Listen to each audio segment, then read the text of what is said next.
14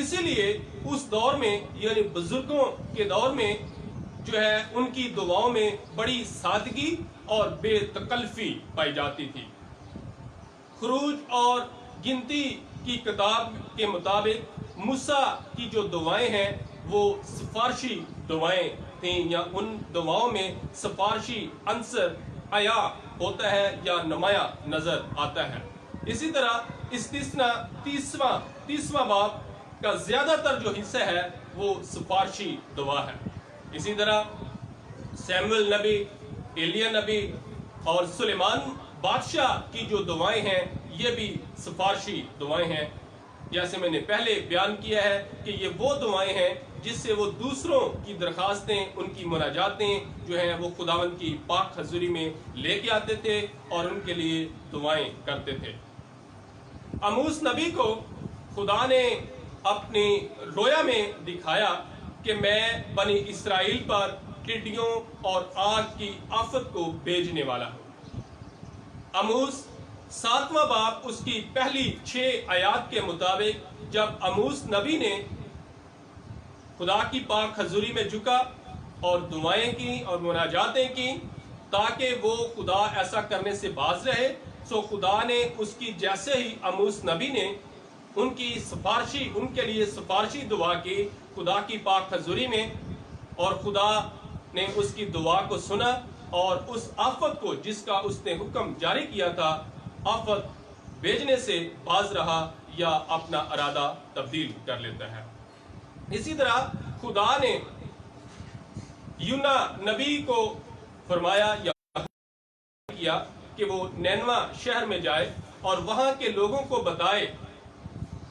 کہ میں اس شہر کو 40 دن کے اندر برباد کر دوں گا یا کرنے والا ہوں۔ تو ہوا کیا کہ جب یونا نبی نے وہاں جا کے اس بات کی تعلیم دی، سکھایا، ان کو بتایا، اور انہوں نے کیا کیا، انہوں نے سب نے مل کر اجتماعی دعا کی روزے کے ساتھ، اور جب وہ روزے کے ساتھ اجتماعی دعا میں بیٹھ گئے اور ان کی دعا کی بدولت خدا نے اپنا ارادہ تبدیل کر لیا۔ تبدیل کرنے کا جو یہاں پہ ارادہ تبدیل کرنے کا جو مقصد ہے، اس کو میں تھوڑا سا اور ایکسپلین کرنا چاہتا ہوں کہ جیسے خدا ہماری باطنی تبدیلی کو دیکھتا ہے، خدا وہاں پہ گناہ کی بدولت اس کو برباد کرنا چاہتا تھا اور حکم بھی جاری کر دیا تھا، لیکن جب انہوں نے مل کر بڑی عاجزی کے ساتھ، حلیمی کے ساتھ، فروتنی کے ساتھ اور اپنے آپ کو خدا کی پاک حضوری میں سلنڈر کر دیا، خالی کر دیا اور عاجز بن گئے، حلیم بن گئے، خدا نے ان کی باطنی تبدیلی کو دیکھا اور ان کے ایسے چینج کو دیکھا اور ان کی حلیمی اور فروتنی کو دیکھا، اور خدا نے اپنا ارادہ تبدیل کر لیا اور اس کو نینوا شہر کو برباد کرنے سے باز رہا۔ دعا میں اسرار اور پرزور مطالبہ کرنے کا سبق ہمیں اس آدمی کی تمثیل میں ملتا ہے جو آدھی رات کو اپنے دوست سے اپنے مہمان کے لیے 3 روٹیاں مانگتا ہے۔ محصول لینے والے اور فریسی کی تمثیل میں ہمیں دعا میں فروتنی اور توبہ کا سبق ملتا ہے، یا زور جو وہ دیا گیا ہے وہ سیکھنے کو ملتا ہے۔ سخت دل نوکر کی تمثیل میں خدا ہمیں دعا میں رحم دلی اور فیاضی کا سبق دیتا ہے۔ متی اور لوکا کی انجیل میں خدا ہمیں دعا میں سادگی کا درس دیتا ہے اور فرماتا ہے کہ دعا ہر طرح کی ریاکاری سے پاک ہونی چاہیے، اور دعا میں سادہ الفاظ، سادہ انداز اور سادہ درخواست کے شکل کے ساتھ دعا پیش کی جانی چاہیے یا دعا کی جانی چاہیے۔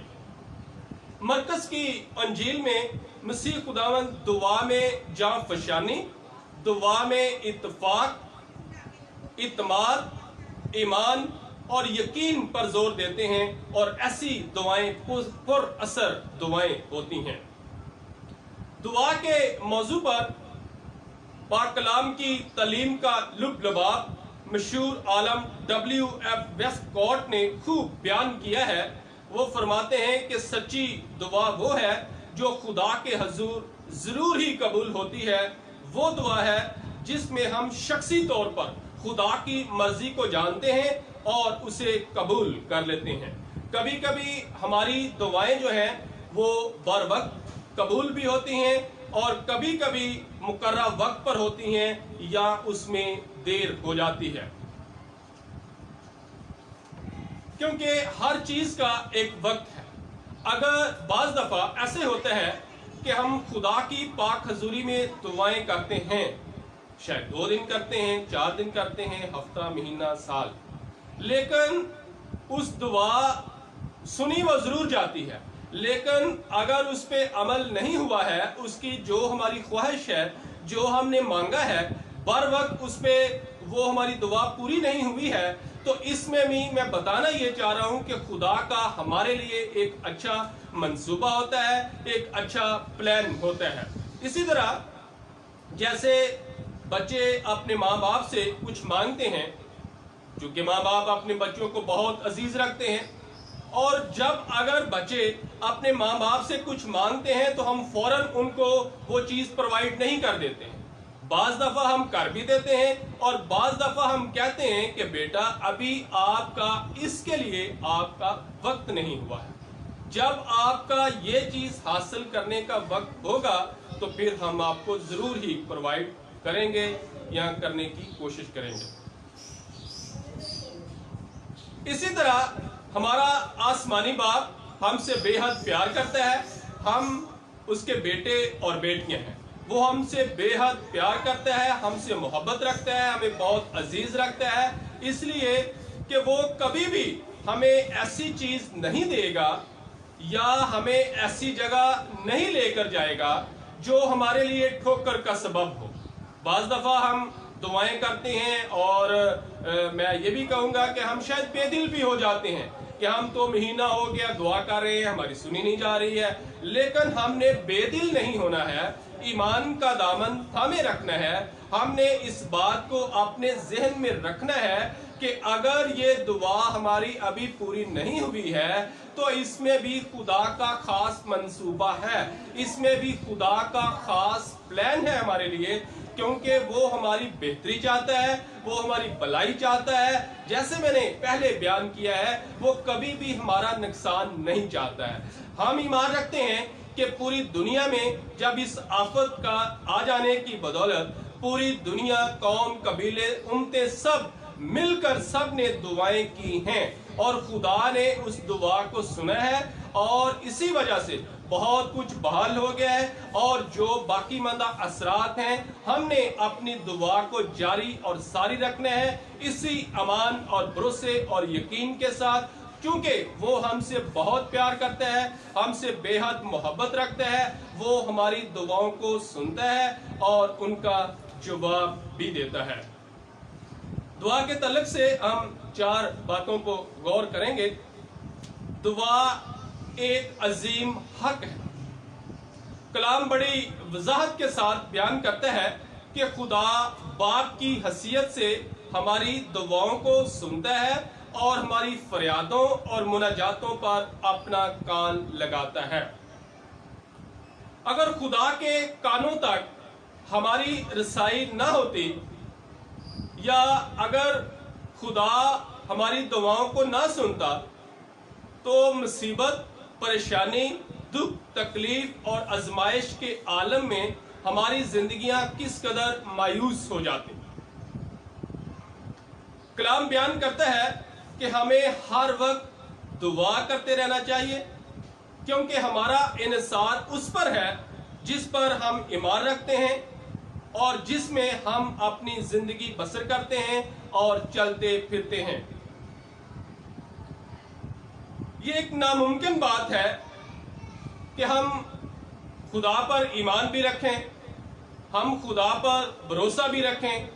یقین بھی رکھیں، اس کو اپنا شخصی نجات دہندہ بھی تسلیم بھی کریں، اور ہم یہ بھی کہیں کہ ہم مسیحی ہیں، ہم خدا پر ایمان رکھتے ہیں، بھروسہ رکھتے ہیں اور دعا کی ضرورت کو محسوس نہ کریں۔ دعا ایک مسیحی زندگی کا سانس ہے۔ دعا ایک دوائی کی طرح ہے، جس طرح جب یہ بدن کمزور ہو جاتا ہے یا خدا نخواستہ بیماری میں آ جاتا ہے تو ہم اس کے لیے کیا کرتے ہیں؟ دوائی لیتے ہیں، لیکن وہ دوائی تب تک کام نہیں کرے گی یا نہیں کرتی ہے جب تک اس کے ساتھ دعا شامل نہیں ہوتی ہے۔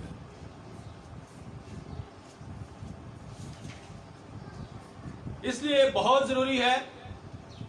کہ ہمیں ہر وقت دعا کرتے رہنا ہے اور ہمت نہیں ہارنی ہے، کیونکہ وہ ہمارا باپ ہے، ہم کوئی نوکر بھی نہیں ہے، کوئی حقیر نچیز خاکسار نہیں ہے۔ ہمیں اس بات پر بڑا فخر ہے، ہمیں اس بات پر پختہ یقین ہے اور ہم خوش ہیں کہ وہ ہمارا آسمانی باپ ہے، ہم اس کے بیٹے اور بیٹیاں ہیں، اور وہ ہماری دعاؤں کو سنتا ہے اور ان کا جواب بھی دیتا ہے۔ دوسری بات، دعا میں سخت اسرار ہونا چاہیے۔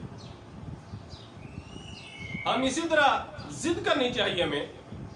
اس طرح ہم اپنے دنوی باپ سے ضد کرتے ہیں، مانگتے ہیں کہ نہیں ہمیں یہ نہیں پتا، ہمیں یہ چیز چاہیے، ہمیں یہ چیز چاہیے، ہم نے لینی ہے۔ شاید ہم ایک دفعہ، 2 دفعہ، 3 دفعہ کہتے ہیں، ہمارا باپ ہمیں انکار بھی کرتا ہے، لیکن جب ہم مجبور کر دیتے ہیں اپنے باپ کو، بار بار ہم دعا کرتے ہیں، بار بار ہم مانگتے ہیں اپنے باپ سے،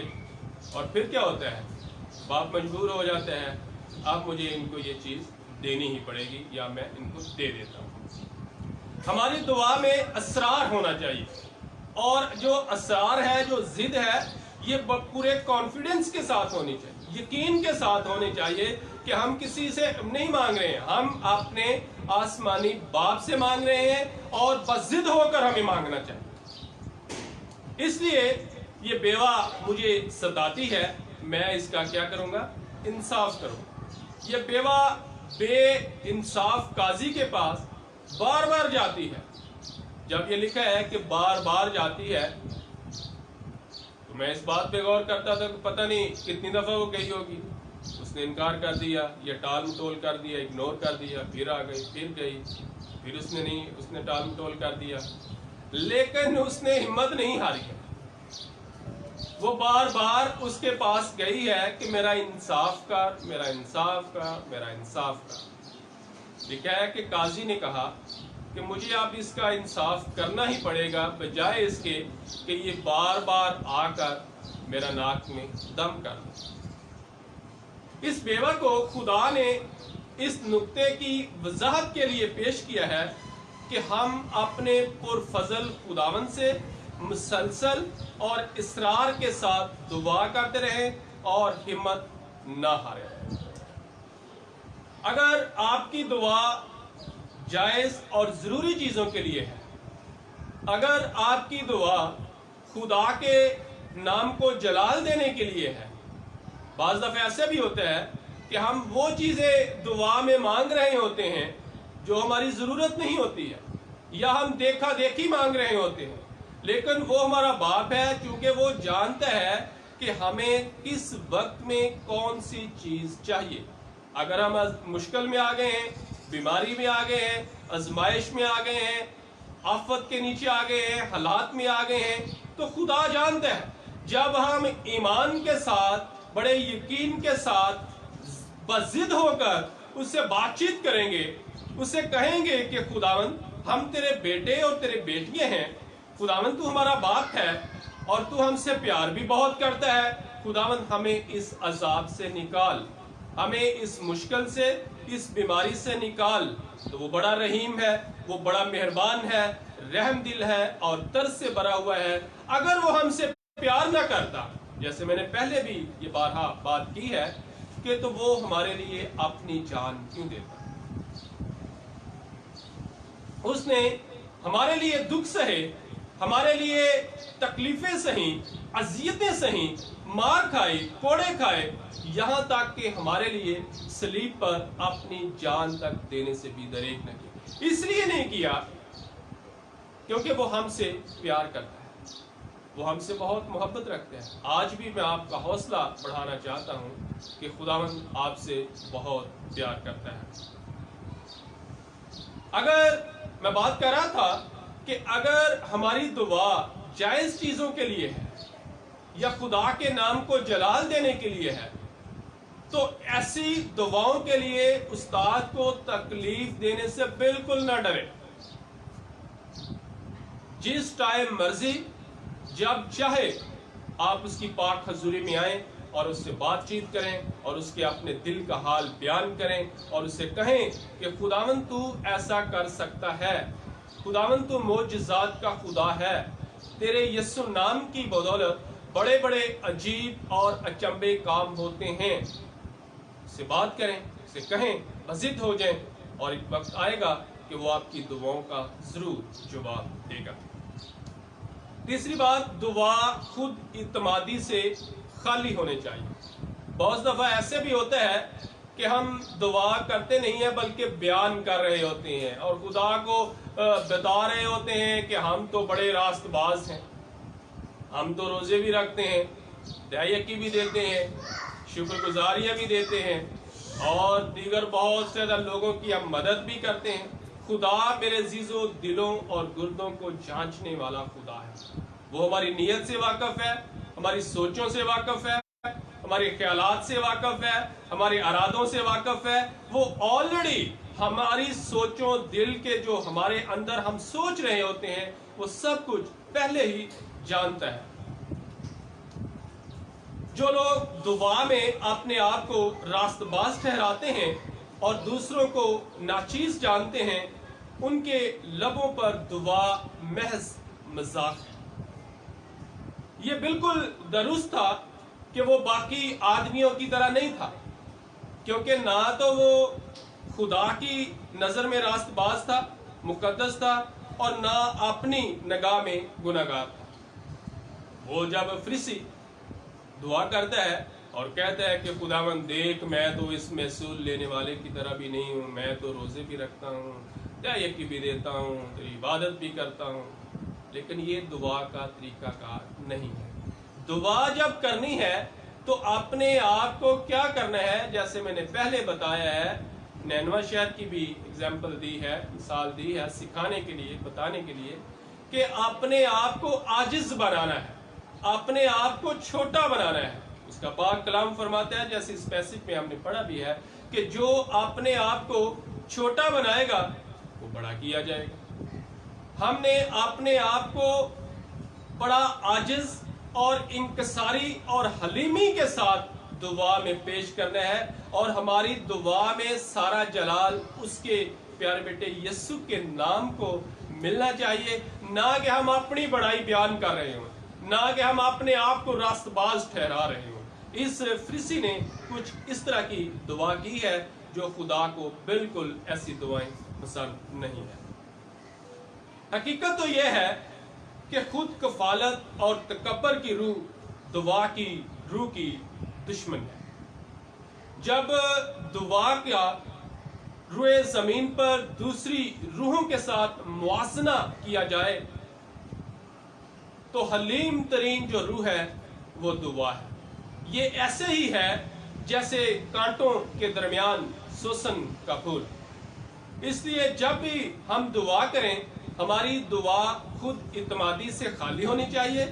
اور عاجزی، انکساری اور حلیمی سے بری ہونی چاہیے. چوتھی اور آخری بات، دعا دیانتداری سے ہو. جب ہم دعا کریں تو ہم ایمانداری کے ساتھ کریں، دیانتداری کے ساتھ کریں. جس طرح محصول لینے والا اپنی چھاتی پیٹ پیٹ کر کہتا ہے کہ اے خداوند مجھ گناہگار پر رحم کر. جب ہم دعا کریں تو ہماری دعا جو ہے اس قدر حلیمی کے ساتھ اور فروتنی کے ساتھ پیش ہونی چاہیے، اور اپنے آپ کو، جیسے میں پہلے بیان کر چکا ہوں، کہ اپنے آپ کو بڑا عاجز اور چھوٹا بنانا ہے، اور یہ بڑائی نہیں بیان کرنی ہے جیسے فریسی نے کی تھی کہ خداوند میں تو بڑا راست باز ہوں اور بڑے روزے بھی رکھتا ہوں. یہ دعا کا بالکل طریقہ کار نہیں ہے. غریب بیوہ کی التجا اور دیانتدار اور گناہ کے متعلق باشعور محصول لینے والے کی دعا کامیاب اور فاتح دعائیں تھیں. لیکن فریسی نے تو اپنی دعا میں محض خدا کی بےزتی کی ہے. جو دعا وہ کر رہا تھا وہ دعا جو ہے وہ برکت کا وسیلہ نہیں. بعض لوگ کتنی آسانی سے دعا کرنا چھوڑ دیتے ہیں جب اس دعا میں، جیسے میں نے پہلے بتایا ہے، کہ دیر ہو جاتی ہے یا ان کا اس کو پورا ہونے کا بھی وقت نہیں ہوتا ہے، تو وہ بڑے مایوس ہو جاتے ہیں، بے دل ہو جاتے ہیں اور دعا کرنا چھوڑ دیتے ہیں. لیکن میرے عزیزو، ہم اپنی زندگیوں پہ غور کریں کہ دیکھیں یہ بہت بڑی اگزامپل ہے، جیسے میں نے پہلے بتایا ہے کہ ہم نے مل کر یکجا ہو کر ہم نے دعائیں کی ہیں. اس دنیا میں حالات، آزمائش، مشکل، پریشانی، بیماری، ان کا آنا تو ضرور ہے، یہ میں آپ کو بتاتا چلوں. لیکن اس کے ساتھ ساتھ میں آپ کا حوصلہ بھی بڑھاتا ہوں کہ خدا ان تمام آفات کو، آنے والی تمام آزمائشوں کو، ہماری زندگی میں تمام آنے والے طوفان کو تھما دیتا ہے، ہمیں آزاد کر دیتا ہے، ہمیں بحال کر دیتا ہے. لیکن ہوگا کیسے؟ جب ہم ایمان کے ساتھ اس کی پاک حضوری میں جھکیں گے اور دعا کریں گے. جب خدا ہمیں شادمانی کرتا ہے، خوشحال کرتا ہے، ہماری زندگی میں خوشحالی آتی ہے، سرفرازی آتی ہے، شکر گزاری کے جواز بھی ہوتے ہیں، مواقع ہوتے ہیں، ہم دعا کرتے ہیں، خوش ہوتے ہیں، اس کا شکر کرتے ہیں. یہ بہت اچھا امر ہے. لیکن جب ہم کمزوری میں ہوتے ہیں، کمزوری سے میری مراد بدنی کمزوری نہیں ہے، کمزوری سے میری مراد کہ جب ہماری زندگی میں بیماری آ جاتی ہے، جب ہماری زندگی میں آزمائش آ جاتی ہے، مشکل پریشانی آ جاتی ہے، تو اس وقت بھی ہمارا ایمان، ہمارا جو انداز بیاں ہے، اس وقت بھی ہماری جو دعائیں ہیں وہ اسی طرح ہی ہونی چاہیے، شکر گزاری کے انداز میں ہونی چاہیے، خدا کے نام کو جلال دینے کے انداز میں ہونی چاہیے کہ خداوند تیرا شکر ہو، کہ خداوند آج اگر ہماری زندگی میں مشکل ہے تو خداوند کل ہم ایسے نہیں ہوں. خداوند آپ کی دعاؤں کو سنتا ہے اور ان کا جواب دیتا ہے. سو اچھا ہے میرے عزیزو، اگر ہماری زندگی میں، پوری دنیا میں اگر آزمائش کا وقت آیا تو خدا نے ہمیں نکالا بھی. لیکن یہ کس لیے ہوا، کیسے ہوا؟ کہ جب ہم نے مل کر دعائیں کی، اجتماعی دعائیں کی، شخصی دعائیں کی، ہم خاندانوں کے ساتھ مل کر، اپنے بچوں کے ساتھ مل کر، بہت زیادہ ہم نے مختلف کلیسیاؤں کے ساتھ مل کر، سوشل میڈیا کے ذریعے، لنک کے ذریعے ہم نے مل کر دعائیں کی اور خدا نے ہماری دعاؤں کا جواب دیا ہے، سنا ہے. اور آج خداوند کے فضل سے جب یہ اعلان کیا گیا ہے کہ تمام چرچز جو ہے وہ کھول دیے گئے ہیں اور ہم عبادات کر سکتے ہیں، یہ سارا عزت، سارا جلال خداوند کے نام کو ہے. میں بتانا، سکھانا یہ چاہ رہا ہوں کہ ہمیں ہر حال میں دعا کرنا نہیں چھوڑنا ہے. ہم نے ایمان کے ساتھ، یقین کے ساتھ، جس طرح ہم اپنے دنیوی باپ سے مانگتے ہیں، ہم نے اپنے آسمانی باپ سے مانگنا ہے اور بات چیت کرنی ہے، گفتگو کرنی ہے. بہت دفعہ ایسے ہوتا ہے کہ ہم دعا کرتے تو ہیں، شاید